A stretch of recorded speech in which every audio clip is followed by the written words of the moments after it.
Mantuvimos un diálogo con el concejal de Paute, Daniel Villavicencio, para analizar los temas de corrupción que ha perjudicado a las personas con discapacidad a nivel del Ecuador. En efecto, es de conocimiento de todos los ecuatorianos. Existen asambleístas que hoy aparecen con discapacidad, existen 68 funcionarios judiciales, existen algunas autoridades y sobre todo las personas que se están acusadas, denunciadas por actos de corrupción en la adquisición de insumos y demás contratos que desde hace años venían teniendo con el Instituto Ecuatoriano de Seguridad Social y las diferentes carteras de Estado. Allí, cuando se destapa la corrupción que ha estado campante en el Ecuador y sobre todo un sistema que Dios mediante podamos algún día sacar. Para eso obviamente tenemos que tomar buenas decisiones y buscar a que todo este control, sobre todo ético y moral de los servidores públicos, sea efectivo, sea un actuar diario. Entonces, en ese sentido, no es posible de que asambleístas que presumen tener una discapacidad, que jueces y demás servidores hoy se han beneficiado, entre comillas, de los derechos de las personas con discapacidad. Como ustedes conocen, yo trabajaba para el Consejo Nacional de Discapacidades CONADIS hasta hace unos años atrás, pero el proceso de calificación y carnetización se transfirió en su totalidad en mayo del 2013. A la fecha hablamos de más de 7 años donde la competencia tiene el Ministerio de Salud Pública.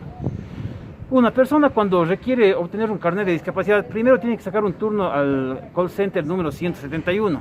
Acude a la unidad calificadora de discapacidades. En caso de no tener los documentos que justifiquen, en la unidad el médico le remite a los especialistas.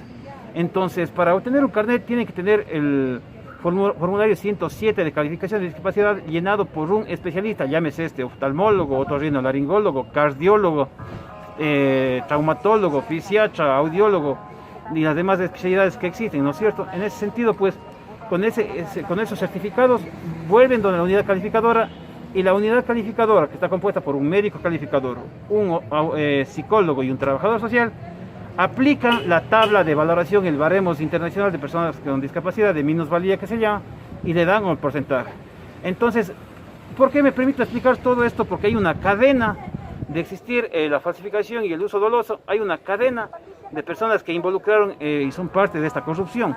Es decir, desde los especialistas, desde los médicos calificadores y desde las personas que en cierta forma han sido tramitadores, que hoy se conoce que en la bahía de Guayaquil, que en el cantón vecino de acá de nuestra provincia, ha habido ventas de $1.300, $2.000, $3.000, actos totalmente que van todo en contra de la honra, de la moral de cualquier ciudadano y sobre todo de un servidor público. No es posible que hoy justos paguen por pecadores, que las verdaderas personas con discapacidad sean limitados sus derechos por estas personas que tanto el ciudadano corrupto que fue a obtener el carnet o aprovechándose de su condición de autoridad hizo esa gestión, y más aún también las personas que forman parte de esta cadena de corrupción. Esos carnets deben pasar inmediatamente por el Ministerio de Salud también.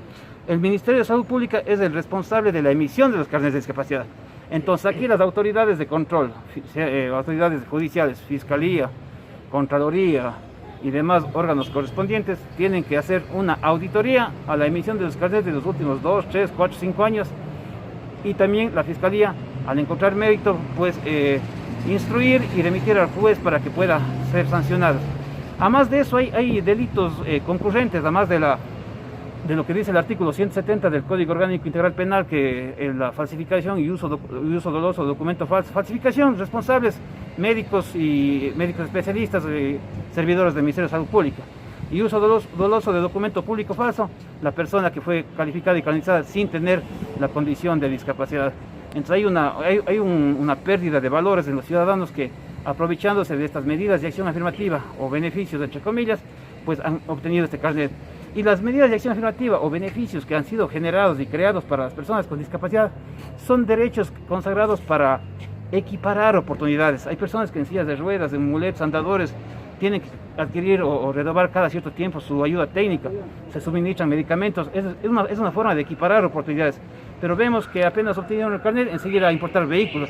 Ni las personas con discapacidad que realmente tenemos, hemos importado, pero ellos, sin embargo, al menos del mes de tener el carnet y han importado vehículos. Hay un defraude fiscal, un defraude aduanero, un defraude tributario. Sobre todo las personas que necesitan deben seguir un proceso, deben madrugar, sacar cita, esperar. Todo este proceso es un poco tedioso también. Así es, en términos reales, una persona con discapacidad que quiere obtener un carnet se demora, el que más rápido obtuvo, entre 3 y 4 meses. Sí, señores, no sé en qué tiempo sacaron, 1 hora, media hora, 1 día, 2 días, pero no hicieron el trámite que corresponde. Obviamente, por ciertas razones ya conocidas por todos los ciudadanos y ciudadanas. Referente a su criterio, ¿cuál sería la mejor solución para evitar este tipo de corrupción a nivel de los carnets de discapacidad? Yo creo que aquí a los servidores públicos responsables de la calificación de discapacidad tienen que tener primero una ética, una moral totalmente puesta, y por otro lado sanciones fuertes para aquellos que se prestan a ser parte de actos de corrupción en la falsificación de documentos.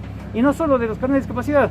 Hoy me remitieron un video de los tramitadores que existen en el registro civil. Hoy están suspendidos también el tema de pasaportes. Sin embargo, en la capital y en otras ciudades del país, sí, con intermediarios están obteniendo los pasaportes y otros documentos con la agilidad del caso. Entonces yo creo que toda esa lacra, toda esa patraña debe ser retirada de la sociedad con la aplicación verdadera de la ley. La ley no es mala. La ley orgánica de discapacidades para nada es mala. Es una conquista, una lucha de años, desde el año 1965, cuando se tuvo la primera ley de defensa al ciego ecuatoriano. En 1980 la ley de protección al minusválido, y en 1992 la ley 180 de discapacidades, que hoy es la ley orgánica de discapacidades emitida en el año 2002.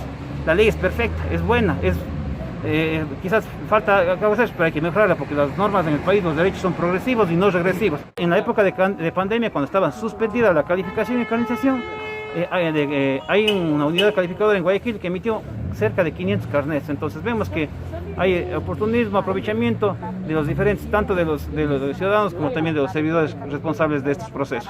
Usted como concejal, ¿qué está haciendo por las personas discapacitadas del Cantón Paute? Nosotros como concejal, y yo en mi caso en particular como concejal y con discapacidad, en el año a inicios de la gestión presentamos una ordenanza de protección de los derechos de las personas con discapacidad.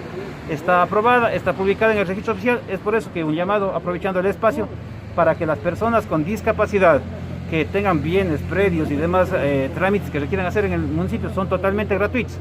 El predio, lo dice la ley, que es del 50%. En lo que es tasas y contribuciones, sí hay unas exenciones que nosotros aprobamos en diciembre del año anterior, pues en que las exenciones, las exoneraciones van entre el 60% y 100% del tributo que están exonerados. Es decir, se está cumpliendo con cabalidad todas esas Nosotros ordenanzas. La ordenanza la hemos emitido, obviamente ya que está en la administración municipal, que actualmente está en vigencia, como también los ciudadanos, exigir el cumplimiento. En Paute, en Cuenca y demás cantones que se han podido emitir estas ordenanzas, las hemos hecho con toda la conciencia y con toda la certeza del caso. Más aún la de Paute, que es mucho mejor la ordenanza que el resto de cantones con carácter de avanzada de progresión de derechos.